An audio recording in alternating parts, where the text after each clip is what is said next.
चलिए जानते हैं हरियाणा की 25 बड़ी खबरों को सिर्फ 10 मिनट में।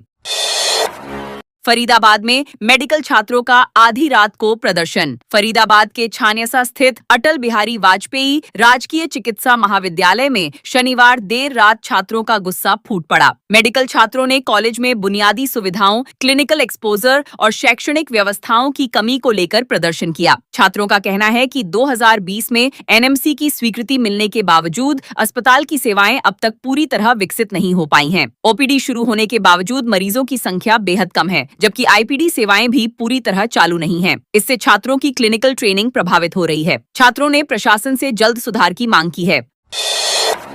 महेंद्रगढ़ में ड्रिंकिंग वाटर से प्राइवेट बस की धुलाई। महेंद्रगढ़ के कनीना बस अड्डे पर सरकारी पानी के दुरुपयोग का मामला सामने आया है। यहां एक प्राइवेट बस को सार्वजनिक नल से धोते हुए वीडियो वायरल हुआ है, जिसमें बस में यात्री भी बैठे नजर आ रहे हैं। बताया जा रहा है कि यह घटना करीब 8 से 10 दिन पुरानी है। वीडियो में पहले बस के आगे के हिस्से और फिर पीछे के गेट को धोते हुए देखा गया। इस मामले पर कर्मचारी यूनियनों ने कड़ी आपत्ति जताई है और जिम्मेदारों पर कार्रवाई की मांग की है। सार्वजनिक संसाधनों के इस तरह दुरुपयोग ने प्रशासनिक निगरानी पर भी सवाल खड़े कर दिए हैं।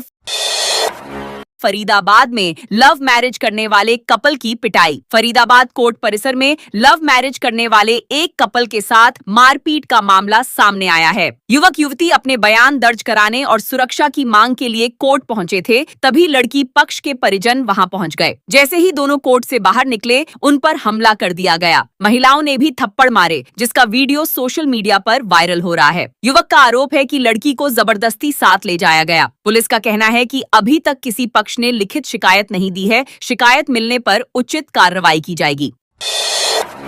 हरियाणा में बारिश के साथ गिरे ओले। हरियाणा में मौसम ने अचानक करवट ली है। शनिवार शाम नूंह में बारिश हुई, जबकि नारनौल और फरीदाबाद में ओलावृष्टि भी दर्ज की गई। इसके अलावा हिसार, हांसी, भिवानी, रेवाड़ी और महेंद्रगढ़ में तेज आंधी चली। मौसम विभाग के अनुसार पश्चिमी विक्षोभ के सक्रिय होने से 2 से 8 मई तक मौसम में बदलाव बना रहेगा। 4 और 5 मई को इसका प्रभाव ज्यादा रहने की संभावना है। विभाग ने कई जिलों में बारिश, तेज हवाएं और ओले गिरने का अलर्ट जारी किया है। मौसम के इस बदलाव से जहां गर्मी से राहत मिली, वहीं किसानों की चिंता भी बढ़ गई है। कांग्रेस छोड़ बीजेपी में लौटे पूर्व एमएलए। हरियाणा की राजनीति में एक बार फिर बड़ा बदलाव देखने को मिला है। फतेहाबाद की रतिया सीट से पूर्व विधायक लक्ष्मण नापा ने कांग्रेस छोड़कर दोबारा भाजपा का दामन थाम लिया है। उन्होंने हिसार में भाजपा प्रदेशाध्यक्ष मोहनलाल बड़ौली की मौजूदगी में पार्टी ज्वाइन की। नापा ने 2024 में टिकट कटने से नाराज होकर भाजपा छोड़ी थी और कांग्रेस में शामिल हुए थे, लेकिन वहां भी सक्रिय नहीं रहे। अब उन्होंने प्रधानमंत्री नरेंद्र मोदी और मुख्यमंत्री नायब सैनी की नीतियों से प्रभावित होकर वापसी की बात कही है। उनके साथ कई समर्थकों ने भी भाजपा ज्वाइन की। भाखड़ा के पानी पर इस बार नहीं होगी सियासत। हरियाणा और पंजाब के बीच भाखड़ा बांध के पानी को लेकर इस बार राहत भरी स्थिति सामने आई है। वर्तमान में बांध का जलस्तर सामान्य से करीब 36 फुट अधिक है, जिससे हरियाणा के हिस्से के पानी को लेकर कोई संकट नहीं है। मुख्यमंत्री नायब सिंह सैनी ने अधिकारियों के साथ बैठक कर निर्देश दिए कि गर्मियों में पेयजल आपूर्ति बाधित नहीं होनी चाहिए। जरूरत पड़ने पर टैंकरों से भी पानी उपलब्ध कराया जाए। पिछले साल पानी के बंटवारे को लेकर दोनों राज्यों में विवाद हुआ था, लेकिन इस बार पर्याप्त जलस्तर के कारण हालात नियंत्रण में नजर आ रहे हैं। पानीपत में ज्वेलर से 93,000 रुपए की ठगी। पानीपत में ठगी का एक चौंकाने वाला मामला सामने आया है, जहां 2 ठगों ने मंदिर में दान के नाम पर ज्वेलर को शिकार बनाया। आरोपियों ने पहले मंदिर के पंडित और उनकी पत्नी को भरोसे में लिया और फिर उनके साथ ज्वेलरी शॉप पहुंचकर करीब 93,000 रुपए के गहने खरीद लिए। इसके बाद गहने मां को दिखाने के बहाने मोटरसाइकिल से फरार हो गए। ज्वेलर विजय वर्मा ने पुलिस में शिकायत दर्ज कराई है। पुलिस सीसीटीवी फुटेज के आधार पर आरोपियों की तलाश में जुटी है। इस घटना से व्यापारियों में भी चिंता का माहौल है। नूंह में सड़े हुए गेहूं को खपाने का गोरख धंधा। नूंह जिले की पुन्हाना अनाज मंडी में सड़े हुए गेहूं को दोबारा बाजार में खपाने का बड़ा खेल सामने आया है। आरोप है कि बारिश में भीगा और खराब हो चुका गेहूं मंडी में सुखाकर अच्छे अनाज में मिलाया जा रहा है। स्थानीय लोगों के अनुसार कई आढ़तों के बाहर काला पड़ा गेहूं खुले में फैलाकर सुखाया जा रहा है और फिर उसे बोरियों में पैक कर बेचा जा रहा है। इस पूरे मामले में अधिकारियों की चुप्पी पर सवाल उठ रहे हैं। लोगों का कहना है कि यह न सिर्फ नियमों का उल्लंघन है, बल्कि लोगों की सेहत के साथ भी बड़ा खिलवाड़ है। रेवाड़ी में 3,788 विद्यार्थी देंगे नीट की परीक्षा। रेवाड़ी में रविवार को नीट परीक्षा को लेकर व्यापक तैयारियां की गई हैं। जिले में कुल 3,788 छात्र छात्राएं 11 परीक्षा केंद्रों पर परीक्षा देंगे। परीक्षा दोपहर 2 बजे से शाम 5 बजे तक होगी, जबकि एंट्री सुबह 11 बजे से शुरू होकर 1:30 बजे तक बंद कर दी जाएगी। सुरक्षा के कड़े इंतजाम किए गए हैं और पुलिस के साथ फ्रिस्किंग टीम हर परीक्षार्थी की जांच करेगी। HHMD से चेकिंग के बाद ही एंट्री दी जाएगी। प्रशासन ने परीक्षार्थियों से समय से पहले केंद्र पर पहुंचने की अपील की है ताकि किसी प्रकार की परेशानी न हो।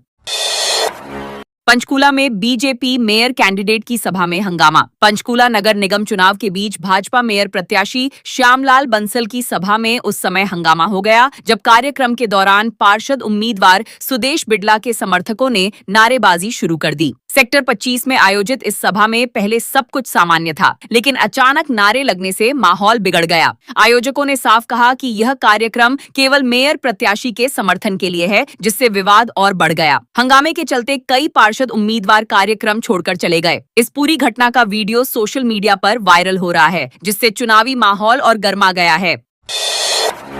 महेंद्रगढ़ के देवीलाल पार्क में लगी आग। महेंद्रगढ़ शहर के ब्रह्मचारी रोड स्थित देवीलाल पार्क में शनिवार शाम अचानक आग लगने से करीब 80 पौधे जलकर राख हो गए। प्रारंभिक जांच में आशंका जताई जा रही है कि किसी राहगीर द्वारा फेंकी गई जलती बीड़ी या सिगरेट से सूखी घास में आग लगी, जो तेजी से फैल गई। धुआं और लपटें देखकर आसपास के लोग मौके पर पहुंचे और आग बुझाने की कोशिश की, लेकिन सफलता नहीं मिली। सूचना मिलते ही फायर ब्रिगेड पहुंची और करीब 20 से 25 मिनट की मशक्कत के बाद आग पर काबू पाया गया। घटना के बाद पार्क की हरियाली को भारी नुकसान हुआ है। झज्जर में ओवरलोड कंटेनर के नीचे दबे 3 पशु व्यापारी। झज्जर में कोसली रोड स्थित छोटे बाईपास के पास एक बड़ा हादसा हो गया जब बजरी से भरा ओवरलोड कंटेनर अनियंत्रित होकर पिकअप गाड़ी पर पलट गया। इस हादसे में पिकअप सवार 3 पशु व्यापारी और ड्राइवर कंटेनर के नीचे दब गए। सूचना मिलते ही पुलिस और स्थानीय लोग मौके पर पहुंचे और तुरंत रेस्क्यू ऑपरेशन शुरू किया। 2 JCB मशीनों की मदद से करीब आधे घंटे बाद घायलों को बाहर निकाला गया। सभी को गंभीर हालत में झज्जर नागरिक अस्पताल में भर्ती कराया गया है। हादसे ने ओवरलोड वाहनों के खतरे को एक बार फिर उजागर कर दिया।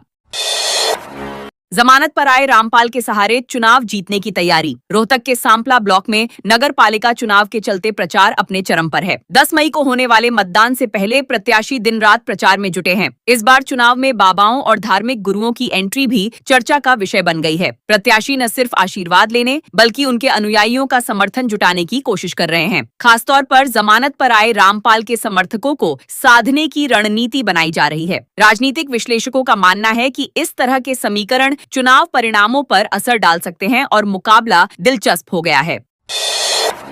भिवानी पुलिस ने बदमाशों की कराई परेड। भिवानी में पुलिस ने अपराधियों पर सख्ती दिखाते हुए एक हिस्ट्री शीटर की सार्वजनिक शिनाख्त परेड करवाई। आरोपी ने एक व्यक्ति से फिरौती मांगने के साथ उसके भतीजे की दुकान पर जाकर मारपीट और धमकी दी थी। वारदात के बाद वह पंजाब फरार हो गया था, जिसे पुलिस ने मोहाली से गिरफ्तार किया। गिरफ्तारी के बाद पुलिस आरोपी को उसी इलाके में लेकर गई जहां उसने अपराध किया था। हथकड़ी लगाए और लंगड़ाते हुए आरोपी की परेड करवाई गई, जिसे देखकर स्थानीय लोगों ने पुलिस कार्रवाई की सराहना की। इस कदम को अपराध पर अंकुश लगाने की दिशा में अहम माना जा रहा है।